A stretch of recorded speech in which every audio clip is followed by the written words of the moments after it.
Hello, everybody. Today, we're going to talk a little bit about just data grids. We use data grids throughout our system, and they're kind of ubiquitous. I just want to review a few of the aspects and the characteristics and the ways of using these grids that sometimes aren't absolutely clear right up front. Data grids are just a way of looking at data in a column and row type of format, just like you'd look at an Excel spreadsheet.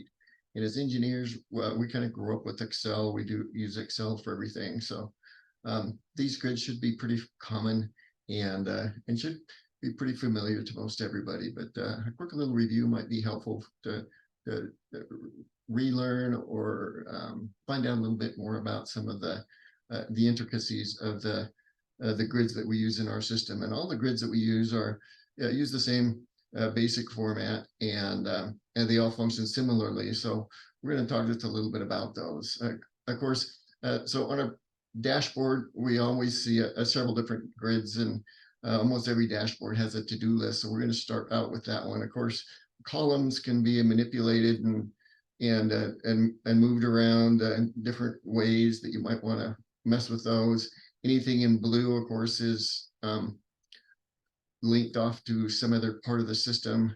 You can always go up to the full screen and in any of these grids and come back and a couple of little things. If you want to sort a column, all you have to do is click in the header and it sorts one way, sorts the other way, and then goes back to an unsorted state. Any of the columns will do that for you. You also see a little hamburger over in each of the columns as you hover over here.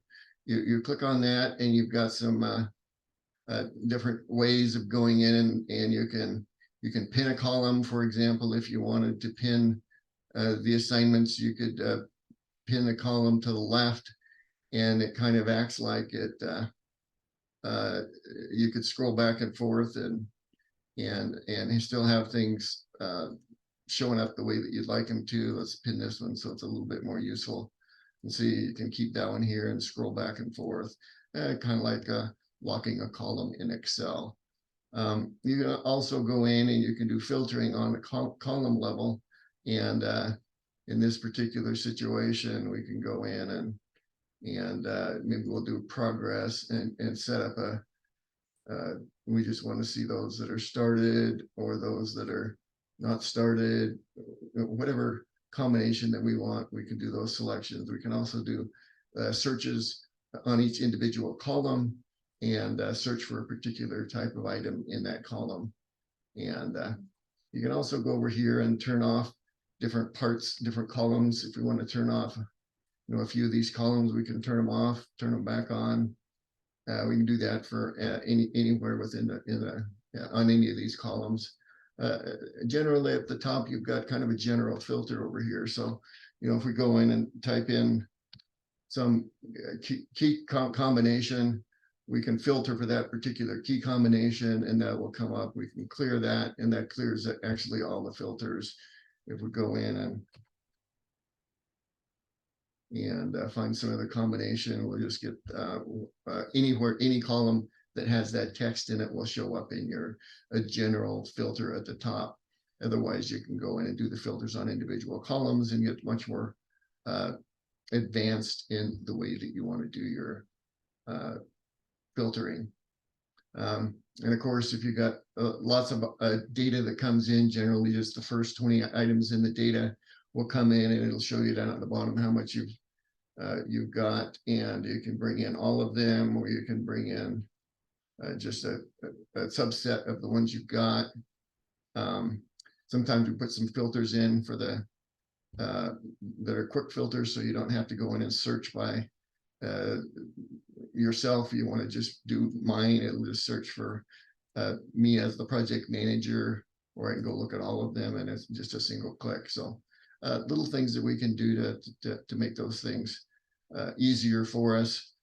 Of course, there's a bunch of what we call teasers that will bring up a full listing of projects that you might want look at, and or assignments, whatever else you want. So there's a lot of those that bring up a button that leads to a particular listing of some sort, and each course one of those functions the same way. Of course, you can export these, you can print them out, you can do refresh the data that comes in from the server, and generally that happens pretty quickly. A couple other places that those things that we see grids in the system. Of course, as we're putting data into the system, we're putting data into individual assignments, and each assignment has places to put individual bits of data into these forms, and for the most part, we can browse through each form and see the data that comes in. And of course, the lower part is what we call our custom inputs. Every form that we do has a different set of custom inputs that be some combination of lots of different types of data and data capturing mechanisms that we have within the system. Sometimes it's nice to be able to go look at all of the a particular type of form with the data in a grid or a spreadsheet type of format. And so we can do that at the project level. We can go in and we just go into grids, and we can go in and look at all of the different types of reports that we've got, or forms, collection forms that we've got within a particular project. We can bring up any of those forms and be able to look at any of those forms, and not only can we see all of the basic data, project task, do all of the things that we typically would like to be able to do, but we can also go over and we've got all of the custom forms inputs all in an Excel format, so you can do some sorting and filtering and analyze them any way you want. You can export everything off to Excel if you want to do more advanced things that you're comfortable doing in Excel. Easy to do here. You can also do that same thing at the task level. You just don't have quite as many grids you have to choose from. Bring up the same density tests, but from just that particular task instead of the entire project, like you would do over here. But it brings you up the same data. You can pull this off, do whatever you need to do with it. There's other kind of more specialized grids that we do also. Just a couple examples. We do some invoice grids that have listing, and project managers go in and do reconciliation. We've got ways of identifying particularly lines of data that have special characteristics that we want people to be aware of. We can highlight those. We can make them turn colors. We can do selections, make changes right in the forms. Maybe we need to update some of these things. You'll see that they get recalculated and do all the stuff that we need to be able to do. And maybe we want to put something on hold.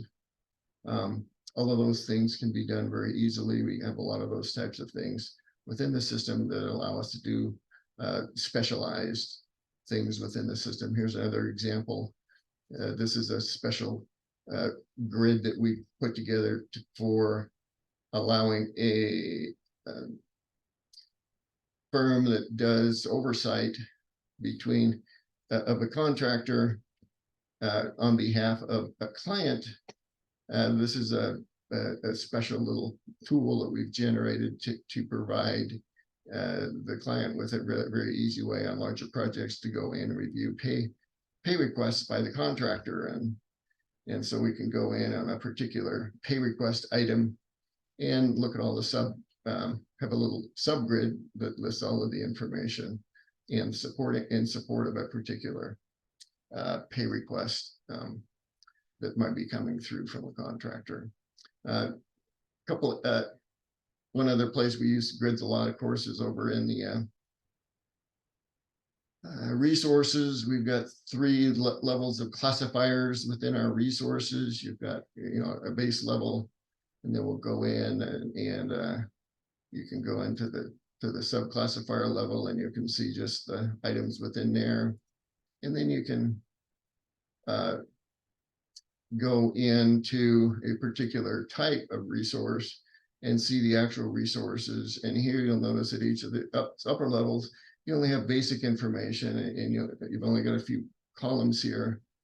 You can certainly, activate and deactivate just like you could on any of the other items. But when you get down to the third level of classification, here you actually get all of the data from the input forms. When you go in, you'll see that you've got 3 items here. If you drill into this, you've got 3 actual resources here. And if we go into the resource, we see that, we've got all of the data in here. And we can see that same data in a grid format, export it, do what we want to do. So these are just a few different ways that we use grids within the system. I haven't covered all of them, but it gives you a little bit of an idea of, where you can find these grids and how they can be useful for you. And hopefully this is a little bit helpful. And thanks. And we'll talk to you again on the next one. Bye-bye now.